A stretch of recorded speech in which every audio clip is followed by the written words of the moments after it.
Does a USB hub affect performance?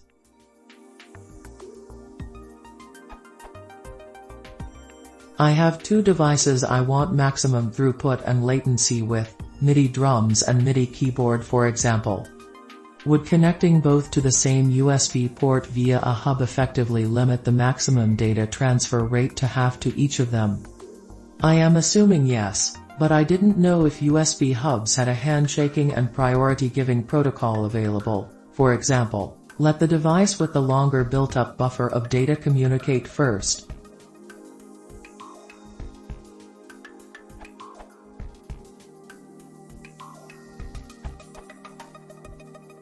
Yes. All devices connected through a USB hub share the bandwidth available to that hub. Not specifically at 50% each though. You've got 480 in NBSP, Mbit/S to work with per USB 2.0 hub at the computer. What do I mean by that? Well, your computer has USB hubs built into it. Yes, not every port is an individual entity. In most cases, when you see two USB ports stacked one on top of the other, they are on a hub together internally. This also applies with two ports side by side on laptops. So don't think you can just plug two hubs into USB ports that are side by side, and have lots of USB ports to plug high data transfer rate devices into.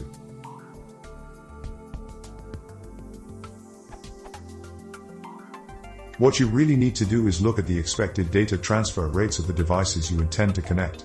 I'd expect that the MIDI drums will be considered a low transfer rate, while the keyboard will either be a low or medium transfer rate. This would be compared to something like a USB sound card, which you would not want to share a hub with anything else.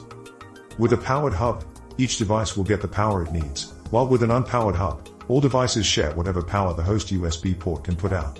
So, there is that to consider as well. You most likely already know, but for latency issues, ASIO 4 all drivers will cure most if not all potential issues. Just putting that out there.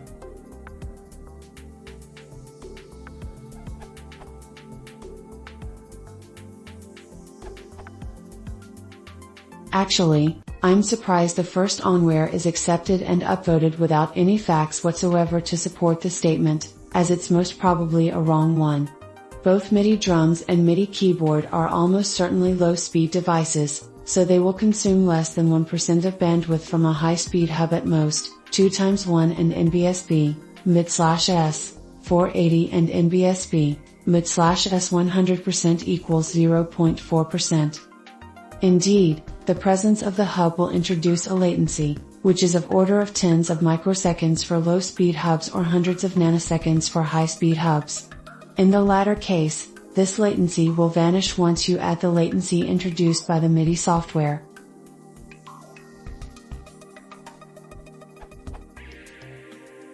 Also, USB protocol supports transfers priorities, see interrupt transfers, which will allow MIDI devices to coexist even with a hard drive or a scanner on the same bus without much effect on their transfer speed or latency.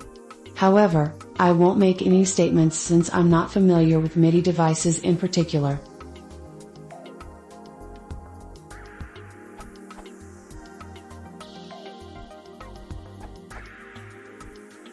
The short answer is you really want a multi-TT hub for this application, where 2 or more of your USB devices are likely 12 Mbit per second. Search for multi-TT on Amazon, Newegg or other sites to find these hubs. Unfortunately, this important technical detail is rarely mentioned.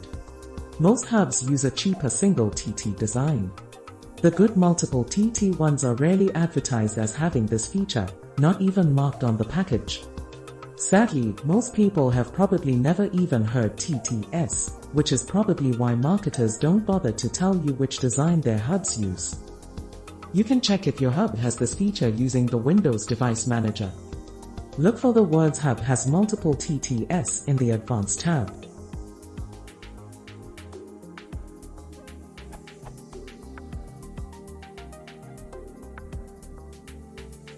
On Linux, the hub type can be checked with OSASV, grep TT.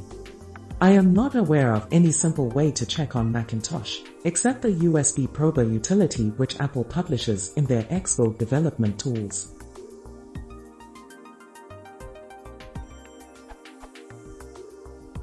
TT stands for Transaction Translator. The details are complex and fully documented in Chapter 11 of the USB specification, which is a free download from www.usb.org.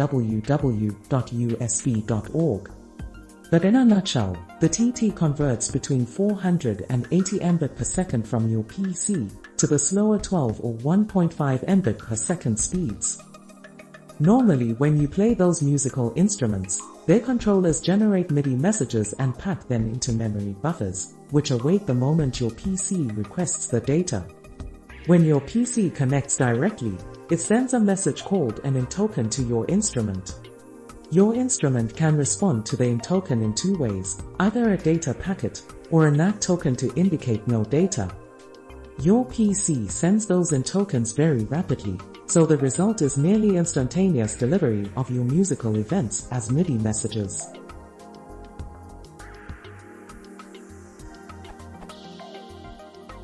However, when your 12 Mbit per second MIDI device connects through a USB 2.0 hub, very different communication occurs. All at 480 Mbit per second, your PC actually communicates with the transaction translator in the hub.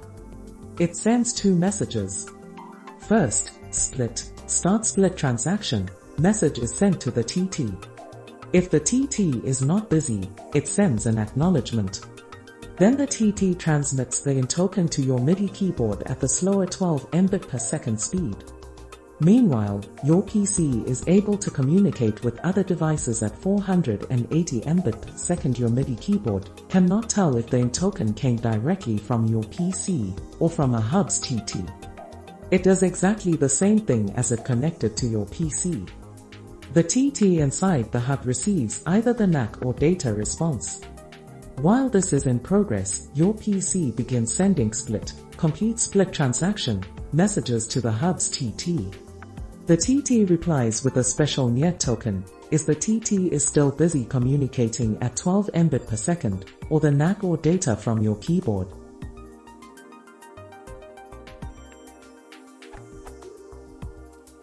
If you have both a MIDI keyboard and a MIDI drum connected, what happens if your PC wishes to send a split message to ask the TT to communicate with the drums, but the TT is already busy communicating with the keyboard?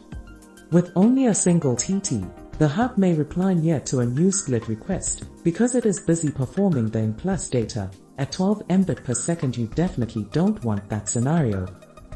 Multiple TT hubs have a dedicated TT on every downstream port, which you plug devices in. With multiple TTS, the hub is always able to accept a split request, even when the other TTS are busy communicating other downstream devices.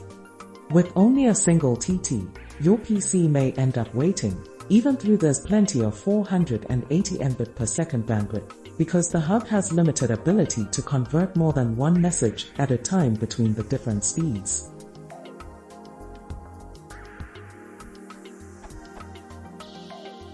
This description glossed over many important USB timing issues the TTS handle, but the important point is USB 2.0 hubs can use two distinctly different designs.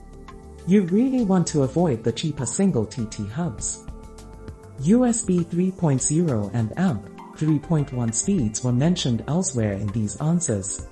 But the TTS in hub never convert between the 5 or 10 gigabit speeds and 480, 12 or 1.5 speeds. Instead, USB 3.0 and AMP 3.1 hubs operate as a pair of hubs. The gigabit signals have their own dedicated pins in the newer USB connectors, which connect to a hub that runs only at 5 or 10 Gbit per second speed. Simultaneous 480 Mbit per second communication occurs on the original pins, so 12 and 1.5 Mbit per second devices are converted to 480 Mbit per second by TTS, but never to 5 or 10 Gbit per second.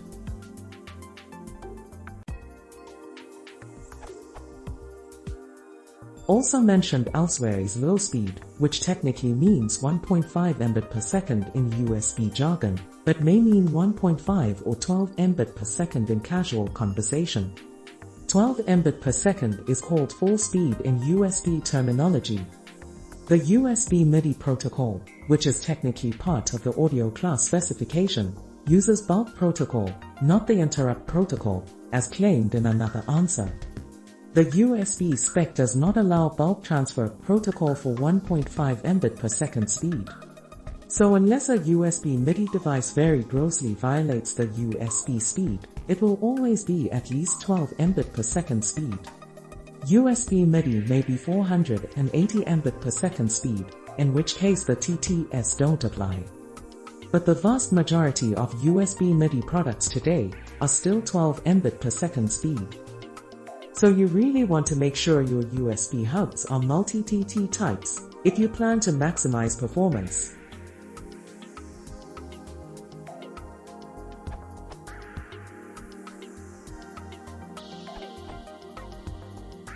Realistically, sharing a single USB port by using a hub to expand how many devices you plug in is probably not going to matter too much even if you use all of the devices attached simultaneously. Most devices won't be using very much of the data transfer at a time. It's even less of a concern if you're using USB 3.0 or 3.1 ports, which are 10 and 20 times faster than 2.0, respectively, but can also send and receive data at the same time, provide more power, and will work with 2.0 devices. As stated, so long as sufficient power is running through every device connected to the port, no problems should occur.